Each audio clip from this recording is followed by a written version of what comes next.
Your future is being decided when nothing inside you feels ready, not on the dramatic morning when you announce a new beginning, not when the plan is fresh and your energy is high.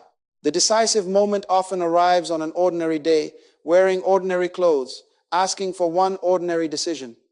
That day feels unimportant, but it reveals who governs, your purpose or your present emotion. You know the cycle. You make a powerful decision. For several days, you move with energy. Then the excitement declines. The action feels less rewarding. You postpone it once, just once, you say. The postponement becomes silence. The silence becomes abandonment. Guilt arrives, and guilt begins preparing another dramatic restart. New date, new declaration, same government. Do not condemn yourself, but do not excuse the pattern. The repetition does not prove that you are worthless, weak, or incapable. It proves that your present system keeps placing behavior under an unstable authority. Your desire may be sincere, but sincerity cannot govern a schedule. Wanting the future is not the same as giving that future authority over today. Choose one goal you have restarted repeatedly. Choose it now. Do not select 10. That is ambition trying to escape examination. Select one. Then identify the ordinary moment when negotiation begins. Is it when the work becomes boring? When the day becomes crowded? When progress is no longer visible? Find the moment. That moment is revealing the hidden government behind your conduct. There is a reason this teaching will remain concrete.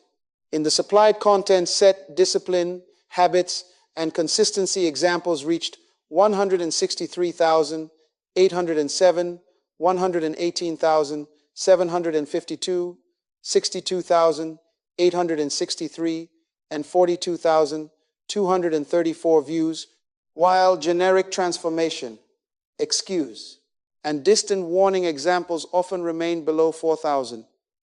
Those are observations about audience interest, not proof that the method ahead changes behavior. They simply warn us against vague language. You do not need another foggy promise to become a different person someday. You need to know what to do on Tuesday, when Tuesday is unimpressed with your dream. Write this principle into your thinking. Consistency begins when purpose receives more governing authority than the feeling of the moment. We are going to define that operationally. We will convert purpose into decisions, structures, and recorded proof. We will build a repeatable system for boredom, fatigue, constrained capacity, and imperfect days. We will establish a recovery protocol for the missed appointment, and we will finish with a measurable 7-day assignment. Your future is not waiting for your next inspired beginning. It is being shaped by your next ordinary decision. So the first ruler we must examine is the one you have been taught to trust: motivation. Motivation is not the enemy. Let us correct that immediately. Your feelings are real, and they may carry important information. Fatigue may report that your capacity is reduced. Fear may reveal uncertainty or danger. Pressure may expose an overloaded schedule. Desire may show what attracts you. Enthusiasm may provide useful energy. Feelings can speak. The problem begins when a report becomes a command. Write this distinction down. A messenger reports conditions. A monarch determines policy. Motivation is a messenger. It can tell you, energy is low today. It can announce, this task is no longer exciting. It can warn, something here needs attention. Fine, receive the message. Examine it. But why have you allowed the messenger to occupy the throne? Motivation may announce the weather. It must not control the destination. Listen to the inner negotiator. It is very polite. Perhaps tomorrow would be more meaningful. You should wait until your mood improves. Next week is cleaner. And its favorite proposal, if we are going to return, we should return impressively. Oh, certainly. Apparently, a quiet act today is unacceptable, but a grand declaration next month is excellent. That voice does not always sound rebellious. Sometimes avoidance wears the vocabulary of wisdom. Now examine the contradiction. You say the purpose matters. You say the future attached to it matters. Yet one temporary feeling arrives and receives power to cancel the behavior connected to that purpose. Then which one actually has authority, the declared purpose or the passing condition? Do not get defensive. Get accurate. Feelings deserve a voice, but they do not deserve the throne. Say it again in your own mind. A voice, not the throne. This is not emotional denial. Self-government does not mean ignoring pain, concealing distress, violating safety, or pretending that capacity never changes. Legitimate health concerns must be respected. Real limits must be considered. Necessary recovery must be allowed. But those matters should be judged within sound, pre-decided principles, not improvised every time discomfort requests an exemption. There is a difference between adjusting action because wisdom requires it and abandoning action because enthusiasm failed to appear. We will make that difference practical. For now, recall one recent postponement. Do not explain it yet. Classify it. Was the feeling supplying relevant information that required an intelligent adjustment, or was it attempting to rewrite the commitment? That question alone begins restoring order. Here is the relief. You do not have to manufacture excitement before you act. You do not need emotional cooperation at every appointment. Emotion-led living waits for an internal condition to grant permission. Purpose-governed living listens to that condition, evaluates it, and retains final authority. Once motivation becomes an advisor instead of a ruler, the throne cannot remain vacant. Something must govern. That governing principle is consistency, not as endless intensity, not as perfection, but as the government of self. Consistency is not a feeling you maintain, it is a government you establish. Let me define it carefully. Consistency is pre-decided obedience to purpose across changing emotional conditions. Pre-decided means the matter is settled before the mood arrives. Obedience means conduct follows the settled decision. And changing conditions means the action may be adjusted wisely without surrendering its direction casually. Record this refrain. Purpose gives the order. The system carries the order, and action proves the order. Say it again. Purpose gives the order. The system carries the order. Action proves the order. If purpose speaks but no system carries its instruction into the day, you possess admiration, not government. If the system exists only on paper and action never follows, you possess organization, not proof. Now watch the substitutes. Intensity is not consistency. A remarkable burst of effort may be sincere, impressive, and exhausting, but it does not establish government if the behavior disappears when excitement declines. Volume cannot compensate for instability. Doing everything for 3 days does not prove that purpose can direct an ordinary week. Perfection is not consistency either. Perfection imagines that governed people never experience interruption. Consistency expects human life to contain disruption and includes a governed return. The question is not merely, did I miss? The deeper question is, what authority determines what happens after I miss? If shame takes control, one interruption becomes abandonment. If purpose remains in control, the next appropriate action becomes the return. And please stop turning discipline into a personality mystery. Some people were simply born that way. Were they born with a calendar? Did they arrive carrying procedures? No. The practical issue is not whether discipline appeared naturally in your temperament. The issue is whether your decisions have been placed inside a structure capable of enforcing them when preference changes. Here is the hierarchy that will organize everything ahead. Purpose establishes direction, decision establishes policy, system establishes procedure, action supplies proof, direction answers where. Policy answers what will govern. Procedure answers how it will happen. Proof answers whether the government is functioning. This is rulership at its nearest point. Before you speak of governing anything large, examine the ordering of your own time, attention, and choices. What repeatedly captures your hours? What receives your focus?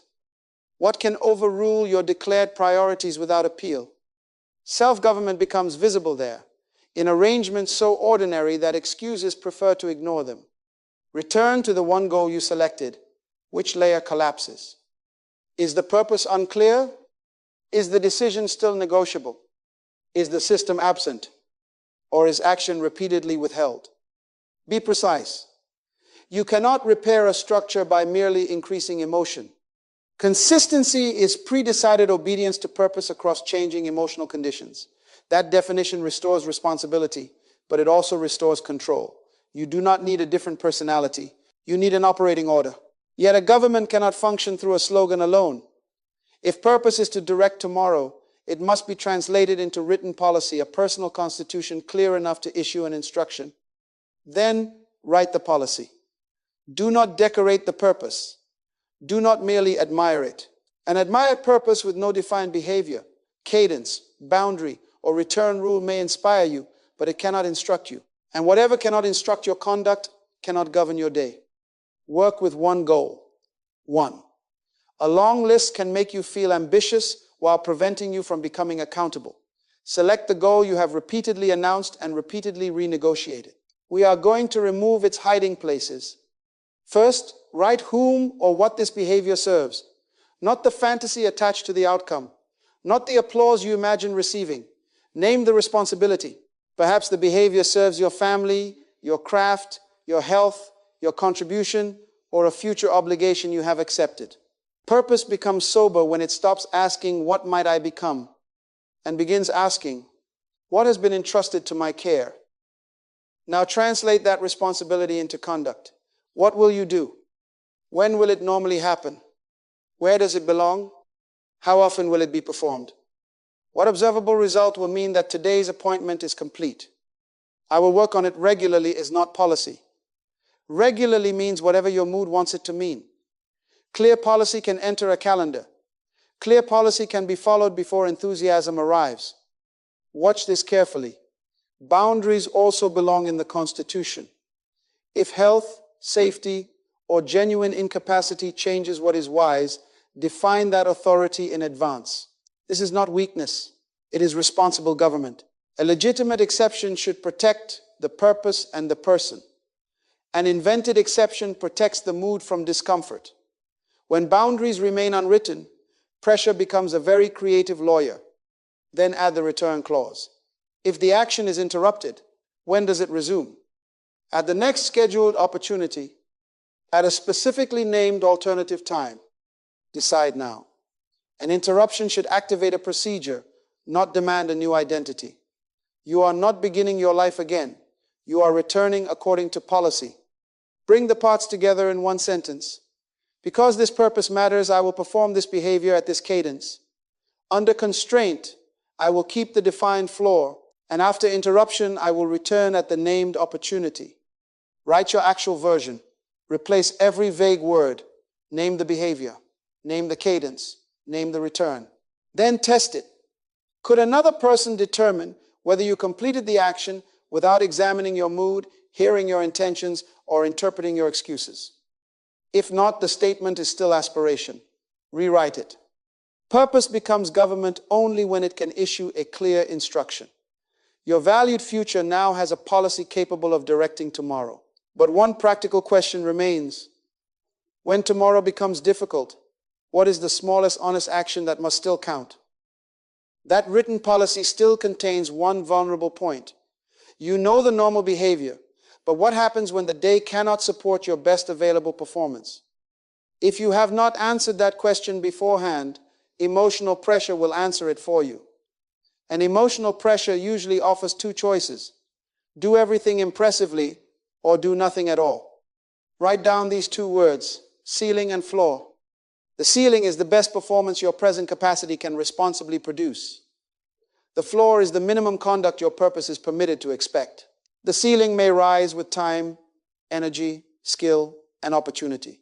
The floor protects the relationship when capacity is genuinely constrained. You need both. Emotion-led planning recognizes only the ceiling. It imagines the longest session, the strongest effort, the finest result. Then a crowded or difficult day arrives, the ceiling is unavailable, and suddenly zero appears reasonable. Listen to that logic. Because I cannot do the most, I will do nothing. That is not high standards. That is perfection, giving abandonment respectable clothing. A valid floor passes 3 tests. It must be small enough to perform under real constraint, specific enough to verify, and meaningful enough to maintain contact with the purpose. Small, specific, meaningful, say those words. If the action is too large for a constrained day, it is not a floor. If completion cannot be judged clearly, it is not policy. If it bears no honest relationship to the purpose, it is merely a gesture. For a writer, the floor might be one defined small unit completed. For a learner, it might be one predetermined portion reviewed. For someone maintaining a safe movement routine, it might be the reduced version selected in advance. The exact measure belongs to the person. the responsibility, and the legitimate limits involved. But notice what all three examples remove: improvisation under pressure. At the floor level, completion is binary.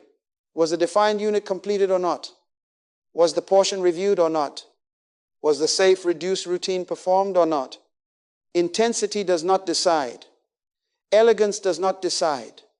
Mood does not decide. The appointment was either honored at its authorized level or it was not. Now be careful. The floor is a continuity tool, not a permanent hiding place. Do not live beneath your available capacity and call it consistency. When capacity is present, the normal standard governs. When genuine constraint is present, the floor governs. The floor preserves direction. It does not excuse chronic retreat. Write both standards now. My normal standard is, and on a genuinely constrained day, my floor is. Make each one observable. Then speak the floor without apology. It is not an embarrassed substitute. It is a decision made before pressure arrives. On a hard day, reduce the size of the action before surrendering its government. You have now settled how much must be done. Next, the action needs a time, a place, a cue, and a clear path, because even an honest minimum can remain untouched if it has nowhere to begin. Now give that minimum an address. A decision without an appointment remains available for reconsideration, and whatever you reconsider every morning will eventually be rewritten by convenience. I will do it tomorrow is not a schedule. Tomorrow has too many hiding places. Choose a realistic time window. Choose a location. Then name the cue that announces the beginning, not merely in the evening, but within a defined period, at a chosen place, following a recognizable event. The cue may be the completion of an existing responsibility, the opening of a planned work period, or another reliable event already present in the day. When that event occurs, the procedure begins. Write this down. The cue does not ask whether you feel prepared. It reminds you that preparation has already occurred. Then make the first physical step obvious. What must be opened, placed, selected, worn, or made available? Prepare it beforehand where practical. If the materials are hidden, the task is undecided, and the place is occupied, you have arranged a debate and called it a plan. Identify one predictable obstruction. 1. Is the necessary tool regularly unavailable? Is the time block repeatedly invaded? Does the same distraction appear at the same moment? Redesign that point before the appointment arrives. Put the tool where it will be used. Protect the window. Remove the recurring invitation to wander. Self-government is not proved by manufacturing unnecessary temptation and then congratulating yourself for resisting it. Sometimes discipline looks like preparation. Now, create a compact implementation card. It needs 6 items, the purpose being served, the normal behavior, the minimum floor, the cue, the location, and the return rule. Keep it brief enough to read quickly and precise enough to execute without interpretation. Watch how ordinary this becomes. The writing materials are ready at the selected place before the cue arrives. The learning task is chosen before the study period begins, so study time is not consumed deciding what to study. The safe routine has its equipment prepared, along with the reduced option already authorized for genuine constraint. Nothing dramatic. That is the point. The system carries yesterday's wise decision into tomorrow's changing conditions. You decide the policy once. You execute it repeatedly. Daily feelings may still submit their report. Capacity may require the authorized floor. A legitimate limit may activate the proper boundary. But the mood of the hour does not reopen the entire Constitution merely because beginning feels inconvenient. Be quiet for a moment and visualize tomorrow. See the cue occur. See yourself move to the location. See the first physical step. See the normal standard or authorized floor completed. See the result recorded. Where does the picture become unclear? What material is missing? What choice remains unmade? Repair that gap today. A purpose becomes repeatable when the next action has an address. You now have the route under normal conditions. Next, we must test whether that route can remain governed when boredom speaks, fatigue reduces capacity, and the day refuses to cooperate. Now test the system under pressure.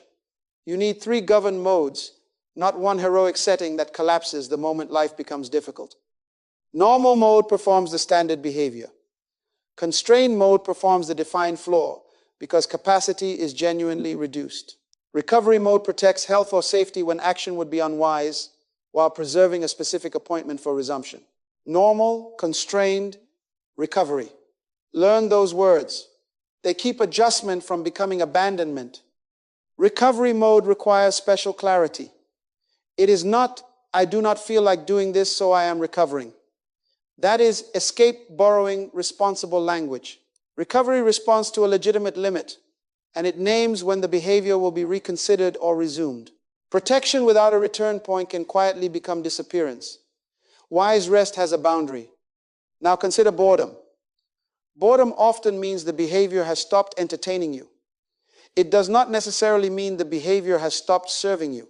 Repetition feels unimpressive because the mind demands novelty, but your purpose may require the same plain conduct again. In that condition, which mode applies? Usually normal mode. Boredom reports the absence of excitement. It does not prove the absence of value. What about ordinary fatigue? Listen carefully. Fatigue may reveal reduced capacity, so examine it honestly. If the normal standard remains responsible, perform it. If capacity is meaningfully constrained, use the floor. If health or safety requires recovery, activate recovery mode and name the return. Tiredness receives consideration, but it does not automatically erase the appointment. The imperfect day asks the wrong question. Should I abandon this goal? No. Ask, which mode applies now? That is a smaller question, a calmer question, and a governed question. Let us practice. The writing appointment arrives, but inspiration is absent and capacity is otherwise available.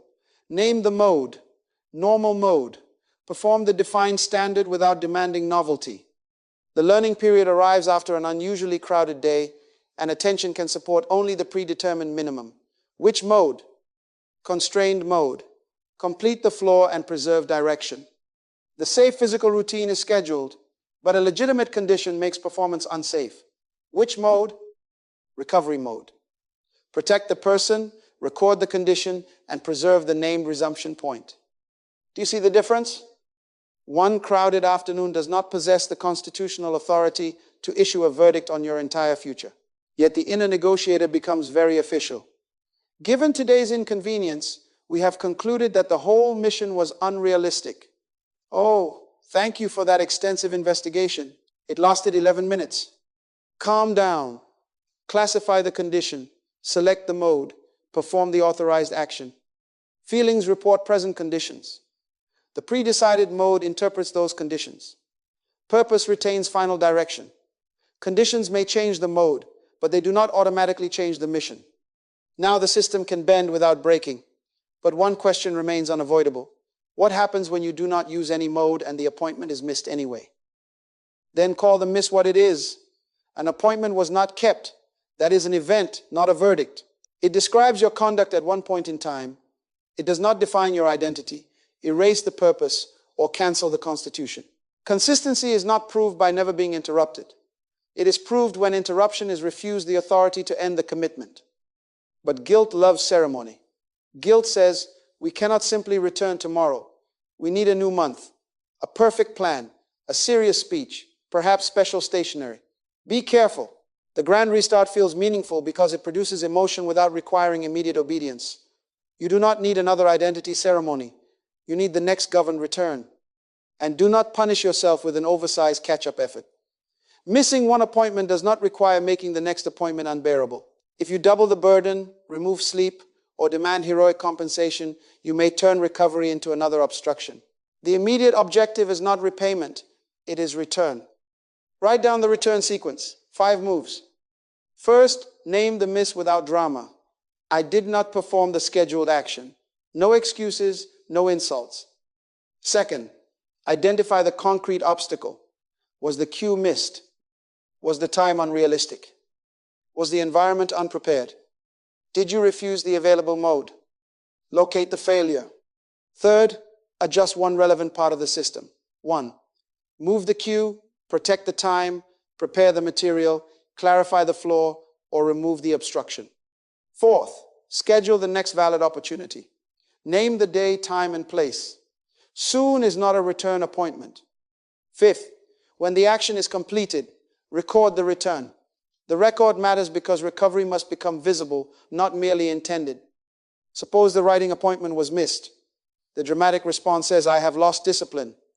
I will begin again next month with a complete new routine and write twice as much. Very impressive, very exhausting. The governed response says, the appointment was missed because the work period was left unprotected. I will protect tomorrow's window, prepare the materials tonight, and complete the authorized standard at the named time. Then do it, quietly. Government does not require background music. If the same miss keeps occurring, stop condemning your character and inspect the design. Repeated failure may mean the behavior is too vague, the floor is dishonest, the cue is unreliable, the timing is unrealistic, or the environment keeps defeating the plan. Redesign is not surrender. It is responsible correction. Grace does not pretend the miss was acceptable. Grace tells the truth without turning truth into a weapon. It corrects the system and renews obedience. It never grants avoidance and indefinite lease.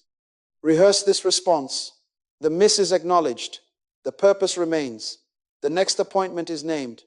Again, acknowledged, remaining, scheduled. Now keep that appointment. Then record it. Because every completed action and every honest return begins answering the next question. Can your own conduct provide evidence that your word is gaining weight? Then let the record speak. Self-trust is not a mood you wait to recover. It is confidence supported by a growing history of honest commitments, completed actions, and governed returns. You trust your word when your conduct repeatedly gives you a reason to trust it. Write this down. Intention announces, evidence confirms. You may say, I am becoming disciplined. Good. That statement can express direction, but it cannot certify performance. The ledger asks a less flattering and more useful question. Did the promised behavior occur? The ledger is not impressed by your speech. It is also not offended by your struggle. Very calm fellow, that ledger. It simply records what happened. Keep the record minimal. For every scheduled appointment, mark the mode selected: normal, constrained, or recovery. Then mark completion or miss. If there was a miss, record the named return appointment and whether that return was kept. That is enough. You are not writing an autobiography every evening. You are making government visible. And do not worship the unbroken streak. A streak can reveal continuity, but it cannot be the sole measure of self-government. If one missed day makes the entire record feel worthless, perfection has quietly taken control again. Your ledger must show two capacities: the capacity to continue and the capacity to return. Both matter. One proves steadiness. The other proves that interruption no longer owns the future. At the end of the week, review the facts. How many appointments were scheduled? How many were completed? How many were missed? How many scheduled returns were kept? Then ask one diagnostic question. What friction appeared most often? Perhaps the timing repeatedly failed. Perhaps preparation was incomplete. Perhaps the floor remained unclear. Perhaps the cue was too easy to miss. Identify the recurring friction and change one system variable. 1. If you alter everything at once, you will not know what helped. Change the timing, preparation, floor, or cue, and let the next week test that adjustment clearly. Now be honest about what 7 days can prove. 7 days cannot guarantee a distant result. It cannot certify mastery, transformation, or permanent success. Do not demand fruit from a time period that has only had time to test roots. The week can prove whether the appointments were honored, whether authorized modes were used, whether returns occurred, and whether the system became more intelligent. That is realistic hope. A clear promise enables action. Action supplies proof. Proof supports trust. Trust strengthens continued participation. Your confidence no longer needs to come from flattering yourself. It can come from observing yourself obey. Your word gains weight because your behavior begins carrying it. Now the complete system is assembled. The final question is simple. Will you give it 7 days to produce evidence? Then accept the assignment. For 7 days, choose one behavior connected to one meaningful purpose. One behavior. Do not add another goal because enthusiasm suddenly wants a larger project. This week is not testing how much ambition you can announce. It is testing whether one clear decision can remain governed. Complete your written constitution today. Name the purpose, define the normal standard and the constrained day floor. State the legitimate boundaries that authorize recovery. Write the cue, location, and return rule. Remove every word that requires tomorrow's mood to interpret it. Now place 7 realistic opportunities on your calendar, not imaginary hours belonging to an imaginary life. Use the life you actually have. Before this day ends, prepare the first appointment. Protect the time, arrange the place, make the materials ready, and clarify the first physical step. The experiment begins with preparation, not anticipation. Speak this commitment aloud. Purpose will give direction. My system will carry the decision. My feelings will report conditions, but they will not rule the mission. Again, slowly. Direction. System. Report. Purpose determines where you are going. The system carries what you decided. Feelings provide honest information about present conditions. They may influence the authorized mode, but they do not seize command of the mission. After every opportunity, use the proof ledger. Record normal, constrained, or recovery mode. Record completion or miss. If you miss, do not wait for Monday, a new month, or a more impressive version of yourself. Name what happened, identify the concrete obstacle, adjust one relevant part, schedule the next valid opportunity, and record the return when it is kept. On the 7th day, count. How many opportunities were scheduled? How many were completed? How many were missed? How many returns were named and kept? Then identify the friction that appeared most often and change one system variable. Do not turn the review into a trial of your identity. You are examining the operation, not pronouncing a sentence on the person. This is your 7-day proof. Not that you achieved the distant outcome, but that purpose exercised authority, adaptation remained governed, interruption was answered, and conduct was recorded. Your next ordinary day may not feel historic. It may arrive without excitement, applause, or any evidence that the future is moving. But when the cue occurs and you keep the appointment at its authorized level, something decisive happens. A temporary feeling no longer determines the direction of your life. Do not leave promising to feel different. Leave with the written system. Prepare the first appointment. Keep it. Record it. Then return tomorrow and govern again.